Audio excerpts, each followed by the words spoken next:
ஷாஷா சிருஷ்டி காலையில் ரெஸ்ட் கொடுத்தேன். இன்னைக்கு கொஞ்சம் முடியலன்னு தானே உங்களை போயிட்டு வர சொன்னேன்.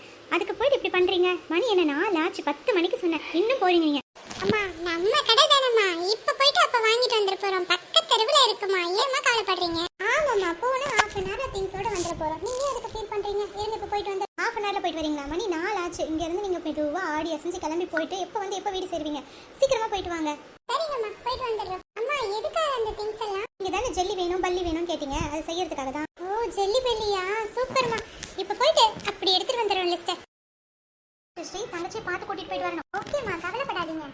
பக்கத்து தெருவில் இருக்க கடைக்கு தானம்மா போகிறோம், அதுக்கே இவ்வளோ ஃபீல் பண்ணுறீங்க? இருந்தாலும் பயமா இருக்கு. ரோட்ல நாய்ங்கெல்லாம் இருக்கு, தெரியாதவங்கலாம் வருவாங்க. இது வரைக்கும் உங்களை தனியாக அனுப்புனது இல்லையா, அதனால தான் அந்த பயம்.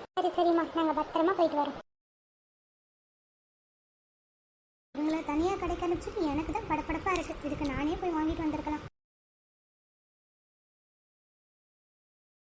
1 மணி நேரம் ஆச்சு. 1/2 மணி நேரத்தில் வரேன்னாங்க, இன்னும் ஆளை காணோம். அம்மா 1/2 மணி நேரத்தில் வரேன்னு சொல்லிட்டு தானே போனீங்க. மணி 1 மணி நேரம் ஆகுது. பின்ன என்ன கடையில் பண்ணிட்டு இருந்தீங்க? ஏன் வீட்டு? அம்மா, இந்த ஷாஷா தான் ஐஸ்கிரீம் வாங்கிட்டு வந்தால் தான் வீட்டுக்கு வருவேன்னு அந்த கடை முன்னாடியே உட்காந்துக்கிட்டாமா. எவ்வளோ சொல்லியும் கேட்கலாமா. ஆஷா, என்ன இருக்குது? அக்கா கூட போயிட்டு இப்படியெல்லாம் அடம் பண்ணியிருக்கேன். இதெல்லாம் நல்ல பிள்ளை கழகா. அம்மா, அந்த ஐஸ்கிரீம் பார்த்ததும் ஆசையாக இருந்தது. நீங்கள் எப்போ கடை கூட்டு போனாலும் வாங்கி தருவீங்கல்ல, அதனால தான் அக்கா கிட்ட கேட்டேன். அடம் பண்ணி ஐஸ்கிரீம் சாப்பிட்டல, ஜெல்லி எல்லாம் செஞ்சு தர முடியாது போ. அம்மா சாரிம்மா, ப்ளீஸ் செஞ்சு தாங்கம்மா. அவள் தானே அடம் பண்ணா, அதுக்காக எனக்கும் ஏன் செஞ்சு தர மாட்டீங்க? ப்ளீஸ் செஞ்சு தாங்கம்மா. சரி, இந்த தடவை மன்னிச்சு விடுறேன். இதே மாதிரி பண்ணிட்டு இருந்தீங்க, இதுக்கப்புறம் வெளியும் எதுவும் வாங்கி தர மாட்டேன், ஸ்நாக்ஸும் கிடையாது சொல்லிட்டேன். சாரிம்மா. எங்கேயாவது கேட்குறியா ஷாஷா? அடம் பண்ணுற பாரு, அம்மா நம்ம மேலே கோச்சிக்கிட்டாங்க. அக்கா, அடம் பண்ணது நானா இருந்தாலும் என் கூட சேர்ந்து நீயும் தானே சாப்பிட்டேன். அப்போ மட்டும் ஜாலியாக சாப்பிட்டு இப்போ என் அம்மா கிட்ட மாட்டி விடுற. சரி ஷாஷா, என்னையும் திட்டு வாங்கினதுக்கு போறியா? அமைதியாக இருக்கு, மாதிரி சண்டை போட்டுட்டே இருங்க. நான் செய்யவே போகிறதில்ல. சாரிம்மா, இனிமேல் இப்படி பண்ண மாட்டோம். அம்மா சாரிம்மா, மன்னிச்சிடுங்க. ஏன் வேலையா போச்சு. போய் ரொம்ப நேரம் ஆச்சேக்கா, இன்னுமா செய்கிறாங்க? ஏய் ஷாஷா, அது ரெடியாக 2 மணி நேரம் ஆகும். இப்போ தான் 1.25 மணி நேரம் ஆயிருக்கு. அப்போ இன்னும் 15 நிமிஷம் வெயிட் பண்ணணுமா? ஆமாம், இல்லைன்னா எப்படி ஜெல்லி வரும்? வெறும் தண்ணியாக எடுத்து குடிக்க வேண்டியதுதான். நீ தான் வேணா கலர் தண்ணியாக எடுத்து குடிச்சுக்கிறியா? எனக்கு எதுக்கு, நீ குடிக்கா. அங்கே என்ன சத்தம் போட்டுட்டு இருக்கீங்க இன்னும்? ஏய் அம்மா வந்தாச்சு. அங்கே பாரு, அம்மா டெட்டி பேர் ஷேப்ல ஜெல்லி செஞ்சு எடுத்துட்டு வரா. அப்படியா? ஆமாம், கடையில் வாங்குற மாதிரியே சூப்பராக செஞ்சுருக்காங்களே அம்மா. என்னங்க நீங்கள் உங்களுக்குள்ளே பேசிட்டு இருக்கீங்க, என்ன விஷயம்? ஒன்றும் இல்லைம்மா, ரொம்ப சூப்பராக இருக்கு, பார்க்கவே அழகாக இருக்கு. கொடுங்க கொடுங்க. அம்மா எனக்கு தான் ஃபர்ஸ்ட் தரணும். இப்படியே சண்டை போட்டுட்டு இருக்கீங்க. தலை மேலே 2 கொட்டு வைக்க போகிறேன் பாரு. நான் இங்கே வைக்கிற 2 பேரும் சண்டை போடாமல் சாப்பிடணும். சண்டை போட்டீங்க அவ்வளவுதான். இதுக்கு எடுத்தாலும் சண்டை. என்னதான் பசங்களோ, வளர்ந்தாலும் சண்டை போடுதுங்கப்பா. அக்கா, நான் தான் முதல்ல நான் தான் பெரியவன், நான் தான் நீ பாட்டுக்கு நிறைய எடுத்து சாப்பிட்டுக்கிட்டே இருக்க. எடுத்து சாப்பிடு. என்ன எதுக்கு சாப்பிடாதுன்னு சொல்கிறேன்? அக்கா, நான் மெதுவாக என்ன சாப்பிட்றேன், நீ கடை அப்படியே எடுத்து 2 3 சாப்பிட்டுட்டு இருக்க. பார்த்தா நீ தான் நிறைய சாப்பிட்ற. கொஞ்ச நேரத்துக்கு நீ சாப்பிடாத, நான் சாப்பிட்றேன், அப்புறமா நீ சாப்பிட முடியாது. உன்னால் முடிஞ்சா நீயும் அப்படி சாப்பிடு, இல்லைன்னா என்னை சாப்பிட்றத விடு. என்னை எதுக்கு சாப்பிடாதுன்னு நீ சொல்கிற? ஆஷா சிருஷ்டி, எதுக்கு இப்போ சண்டை போட்டுட்டு இருக்கீங்க? நீங்கள் கேட்ட மாதிரி ஜெல்லி செஞ்சு கொண்டு வந்து கொடுத்துட்டேன்ல, ஒத்துமையாக சாப்பிட கூட முடியாதா? என்ன பிரச்சனை இப்போ? அம்மா இங்கே பாருங்க, அக்கா ஒரே நேரத்தில் 2 3 எடுத்து நிறைய சாப்பிட்டுட்டாம்மா.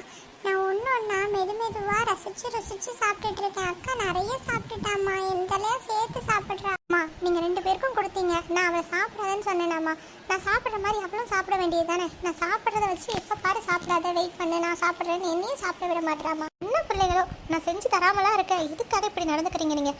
சரி, அந்த ஜெல்லியை கொண்டு வாங்க. இப்படி நான் கொஞ்சம் தான் சாப்பிட்டேன், அக்கா தான் நிறைய சாப்பிட்டேன். என்கிட்ட கொடுங்க, நான் இன்னும் சாப்பிடவே இல்லை. நானும் கொஞ்சம் தான் சாப்பிட்டேன். இந்த ஷாஷை சும்மாவே சொல்கிறேன். நாங்கள் ஆளுக்கு 2 ஜெல்லி கொடுத்துருக்கேன், இவ்வளோதான் இன்னைக்கு. மற்றதெல்லாம் எடுத்து வைக்கிறேன், நாளைக்கு இதே மாதிரி 2 தருவேன், அவ்வளோதான். அதே மாதிரி ஒருத்தருக்கு ஒரு ரெட்டு ஒரு எல்லோன்னு அழகாக கொடுத்துருக்கேன். இதுலேயும் சண்டை போட்டிங்க, நாளையிலேருந்து இதையும் கட் பண்ணிடுவேன். இன்னும் கொஞ்சோண்டு தந்துட்டு மீதி எடுத்துட்டு போறீங்க. கொடுங்கம்மா, எனக்கு இது பத்தாதுன்னு அமைதியாக சாப்பிட்டுருக்கணும். சண்டை போட்டிங்கல்ல, அதுக்கு இதுதான் பனிஷ்மெண்ட், அவ்வளோதான் தர முடியும். வேணும்னா சாப்பிடு, இல்லைன்னா அதையும் கொடு. அம்மா எனக்கு இன்னும் 2 கொடுங்களேன். முடியவே முடியாது சிருஷ்டி, நீ பெரிய பொண்ணு தானே. தங்கச்சிக்கிட்ட எதுக்கு இப்போ பாரு சண்டை போடுற? உனக்கும் தெரியாது சண்டை போடக்கூடாதுன்னு. எப்போ பாரு சண்டை கிடையவே கிடையாது. இன்னைக்கு இவ்வளோதான். வேணும்னா சாப்பிடுங்க, இல்லைன்னா அதையும் கொடுங்க, எடுத்துகிட்டு போயிடுறேன். நான் இதை சாப்பிட்டுக்கிறேன், எனக்கும் வேணும், நானும் சாப்பிட்டுக்கிறேன். எனக்கு மறுபடியும் வேணும், நீங்கள் தரணும். நான் தருவோம், முதல்ல ஒழுங்காக உட்காந்து சாப்பிட்டுட்டு போய் ஹோம் ஒர்க் செய்ய வேலையை பாரு. அக்கா, நீ பண்ணதுனால தான் பாரு இப்போ அம்மா மொத்தமாக எடுத்துகிட்டு போயிட்டாங்க. நான் என்ன செஞ்சேன்? நான் பாட்டுக்கு சாப்பிட்டுட்டு இருந்தேன். நீயும் உனக்கு வேண்டியதை எடுத்து சாப்பிட வேண்டியது தானே? நீ தான் வேணும்னு வம்புக்கு அக்கா சாப்பிடாதன்னு எடுத்து நான் சாப்பிடணும்னு என்கிட்ட சாப்பிட்டு வந்தேன். அதனால தான் இது நடந்தது. என்ன மாதிரி ஒன்று சாப்பிட வேண்டியது தானே? 2 3 எதுக்கு எடுத்து சாப்பிட்டேன், அதனால தான் நான் சொன்னேன். இப்போ பாரு, நீ சாப்பிட வேண்டியது தானே 2 3. உனக்கு வாய் இருக்குல்ல, அப்புறம் எதுக்கு என்கிட்ட சொல்கிற சாப்பிடாதுன்னு சொல்லிட்டு? இப்போ 2 பேருக்கும் உதவ வேணுமா? போய் ஹோம் ஒர்க் செய்ய வேலையை பாருங்க. சரிம்மா. இப்போ வர போகிறேன் பாருங்க. அம்மா நாங்களும் வரோம். உதவுங்கிறதுக்கா நல்லா வாங்க போகிறேன் சாஷா நீ இப்போ.